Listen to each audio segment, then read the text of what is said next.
Our next three, Tessa Accardo, Chris Webb, and Thad Bishop.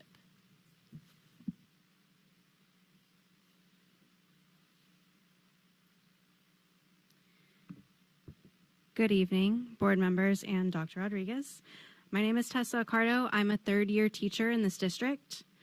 Every day, teachers are asked to find solutions.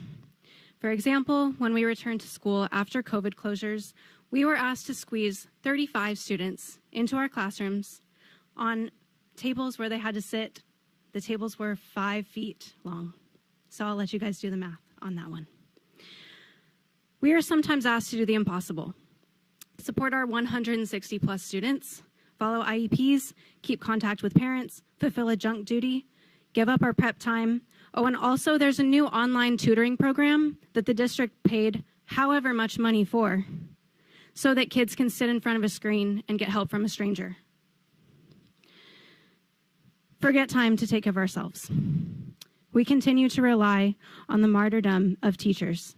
We perpetuate the trend of public education system being held up on the backs of people who continually put themselves last for the good of the next generation, exploiting their time and energy for the good of the students.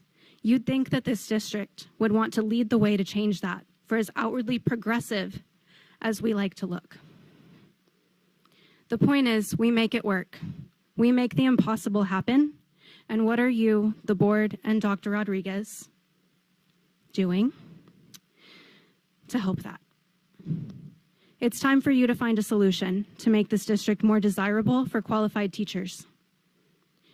To not drive us away with low pay, meaningless programs that put our kids back in front of a screen, trying to control our personal days, threatening our health insurance plans. Without teachers, you have nothing. No new fancy program you shell out money for can replace the teachers in a classroom. We are not asking for the impossible. We're asking to be paid a livable wage and to be able to stay in the community that we love with the students that we love. We're asking you to find a solution for your teachers and your students. Thank you.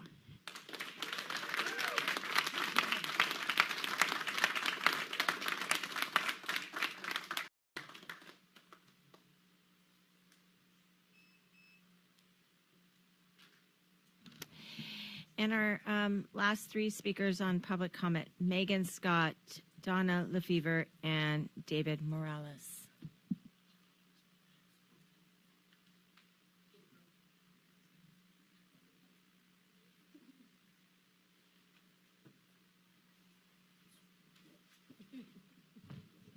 Hi, I am also a parent of a virtual academy student and an Aptos High student.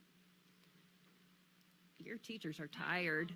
Can you hear me? Yep. Your teachers are tired. Almost every single one of them came up here and told you.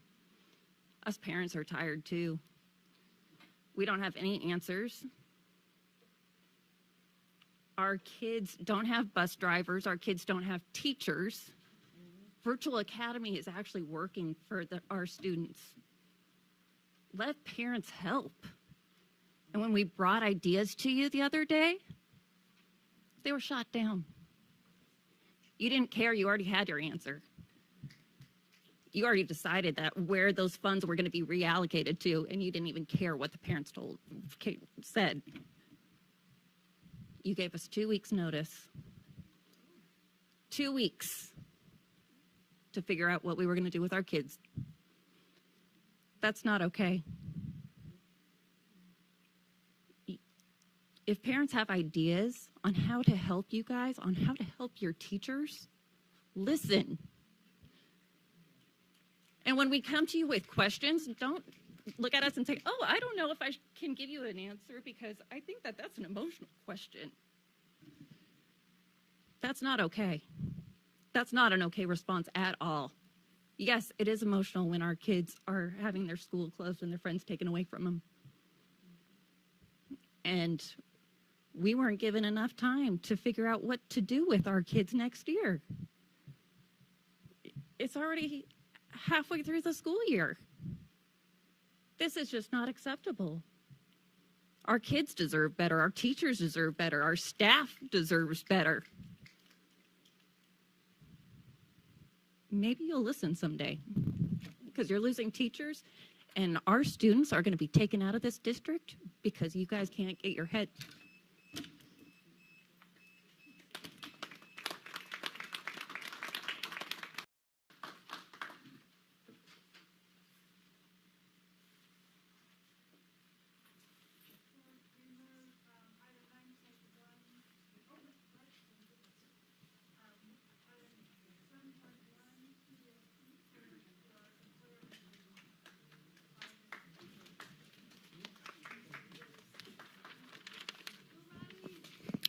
Good evening, President Holm, Dr. Rodriguez, Board of Trustees, and welcome to Adam Scow, our new trustee in Area 6. We're glad to have you here.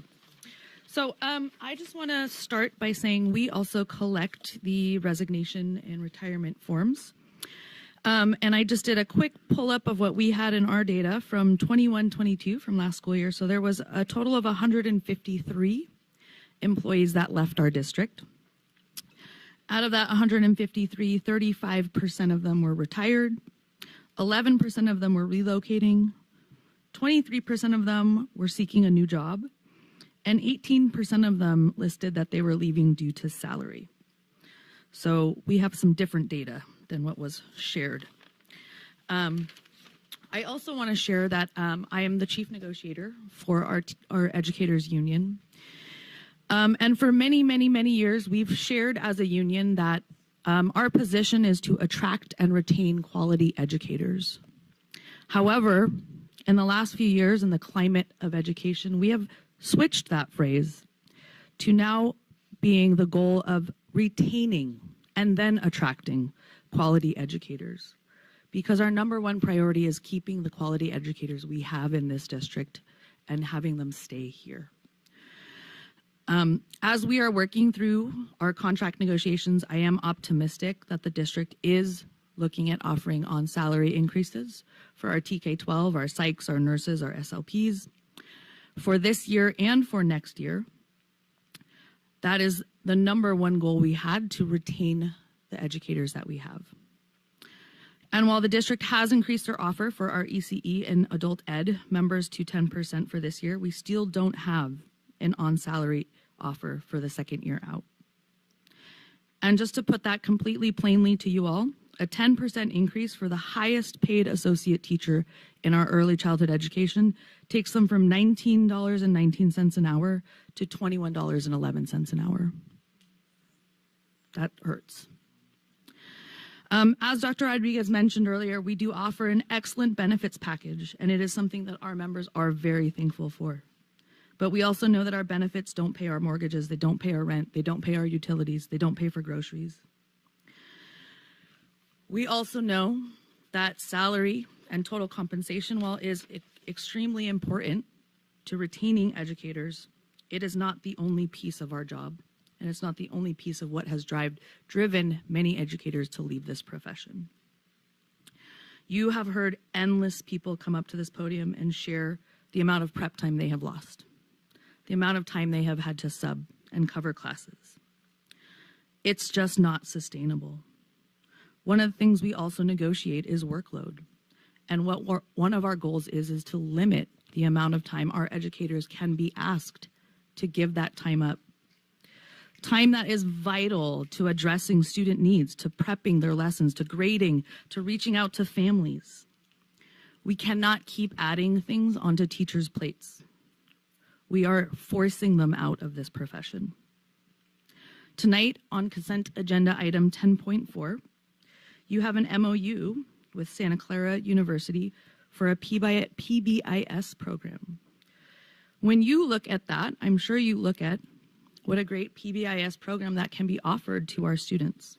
When I look at that, I see 10 hours of training time, additional 8 hours of leadership meetings. When is that going to happen? When is that going to take place? What are we going to remove? What responsibilities are we going to take away in order to have time to do those extra tasks? So what I'm asking you is to look at not just total comp. That's very important. But look at the total picture. And the total picture, because what we also look at is the comments that people share on their retirement and resignation forms. And what I look at is comments like, my mental health couldn't take it anymore. The workload was too much. There was a lack of support. And it saddens me to know that people come into this profession loving what they do, and then that drives them away. We need to start addressing that as well. Thank you.